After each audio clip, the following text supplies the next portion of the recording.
بسم اللہ الرحمن الرحیم۔ معزز سامعین، السلام علیکم ورحمۃ اللہ وبرکاتہ۔ غلامی رسول صلی اللہ علیہ وسلم ایک ایسا امر ہے کہ جس کو رب تعالیٰ آقا کریم علیہ الصلاۃ والسلام آپ کی غلامی عطا فرماتا ہے، آپ کی بارگاہ کی غلامی جس کو نصیب ہو جاتی ہے تو رب تعالیٰ دنیا اور آخرت کے اندر اس کو بے شمار انعامات عطا فرماتا ہے۔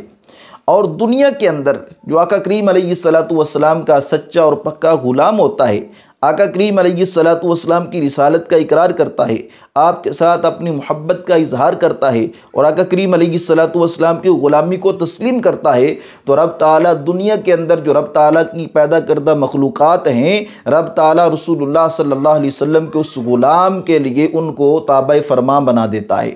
اور اس کی وضاحت کے اندر ایک روایت آپ کے سامنے رکھتا ہوں۔ مستدرک حاکم کے اندر یہ روایت موجود ہے۔ حضرت ابن منقدر اس کو روایت کرتے ہیں۔ آپ بیان فرماتے ہیں کہ حضرت سفینہ رضی اللہ تعالی عنہ آپ رسول اللہ صلی اللہ علیہ وسلم کے آزاد کردہ غلام تھے، تو آپ مسلمانوں کے ساتھ لشکر کے ساتھ گئے جہاد کرنے کے لیے۔ تو واقعہ ایسا بنا کہ روم یا اسر کی زمین کے اندر آپ سے اپنا لشکر وہ گم ہو گیا، یعنی آپ لشکر سے جدا ہو گئے اور آپ اب اس لشکر کو تلاش کر رہے ہیں۔ تو ابن منقدر بیان فرماتے ہیں جب آپ لشکر کو تلاش کر رہے ہیں فَإِذَا هُوَ بِالْأَسَدِ، تو اچانک تلاش کرتے کرتے آپ کا سامنا شیر سے ہو جاتا ہے۔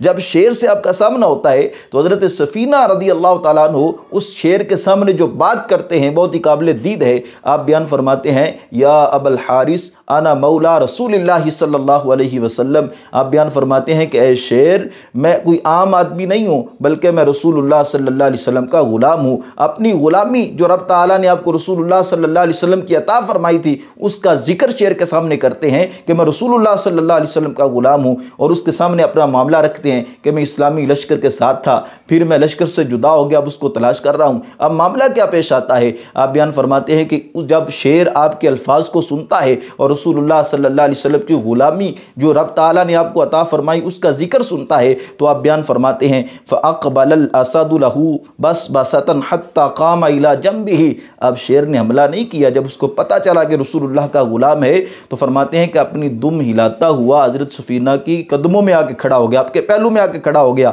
اور پھر اس کے بعد کیا معاملہ پیش آیا؟ کہتے ہیں کہ اب وہ شیر آپ کے ساتھ جا رہا ہے، آپ کی حفاظت کر رہا ہے، آپ کا محافظ بن گیا ہے۔ فرماتے ہیں جہاں بھی کسی درندے کی آواز سنتا تو وہ شیر جا کے اس سے مقابلہ کرتا، پھر آ کے آپ کی غلامی کے اندر آپ کی حفاظت کے لیے آپ کے ساتھ چلتا رہتا۔ فرماتے ہیں فلم یزل کذالک حتی بلغ الجیش، فرماتے ہیں اسی طرح شیر آپ کی حفاظت کرتا رہا حتیٰ کہ آپ اسلامی لشکر کے ساتھ مل گئے۔ تو اس سے معلوم کیا ہوا کہ جو رسول اللہ صلی اللہ علیہ وسلم کی غلامی کو اختیار کر لیتا ہے تو رب تعالیٰ اپنی مخلوقات کو اس کا غلام بنا دیتا ہے۔ اللہ تعالیٰ کی بارگاہ میں دعا ہے کہ آقا کریم علیہ الصلوۃ والسلام کی سچی اور پکی غلامی نصیب فرمائے۔